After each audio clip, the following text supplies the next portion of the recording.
8 horsepower. That's crazy. Tonight on Daily Planet, energy efficient to the extreme, this gas-electric hybrid is in a class of its own.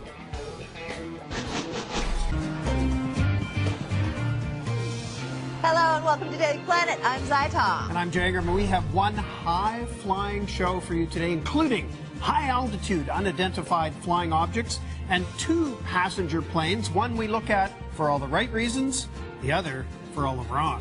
But first, we recently featured a car from Winnipeg, and it's an incredible car, the first to have its car body come out of a 3D printer. But what exactly makes the Urbee so special, besides the claims of incredible fuel efficiency? We flew to Gimli, Manitoba to see it in action and find out for ourselves.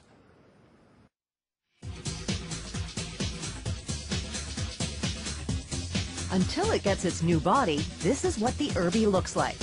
Sort of a glorified go-kart. Top speed about 70 miles an hour or 120 clicks. Normal highway speed.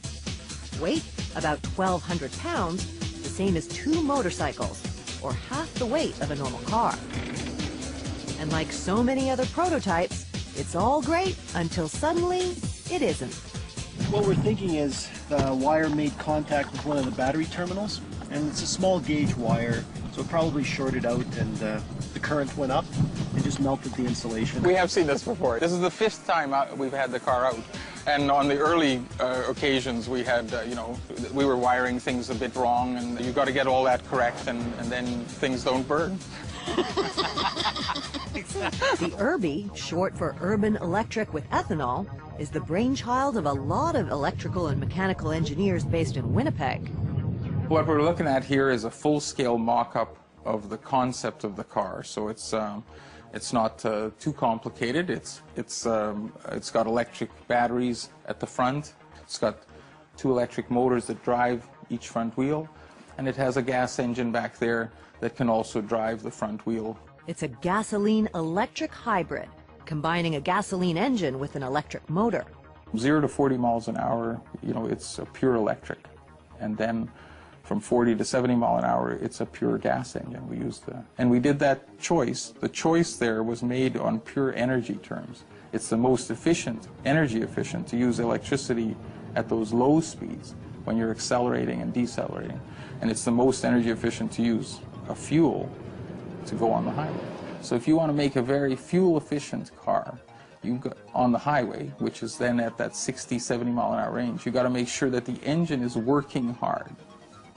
It initially had 5 horsepower engine, and then we did a lot of simulations, then we upped it to 8 horsepower, and one of our team members said, 8 horsepower? That's crazy. But that's what it is. That's the 8 horsepower engine to do 70 mile an hour, and that's because we have approached it from the other end, reducing the energy needed. So, both weight and aerodynamics become very important. You've got to reduce the vehicle weight, which many know of, but we're down to 1,200 pounds, because if you reduce it too much, it's too light. It's too big an object that it's too light, and the wind starts throwing it around. So about around 1,000 pounds is good for moving a person in such a relatively large structure.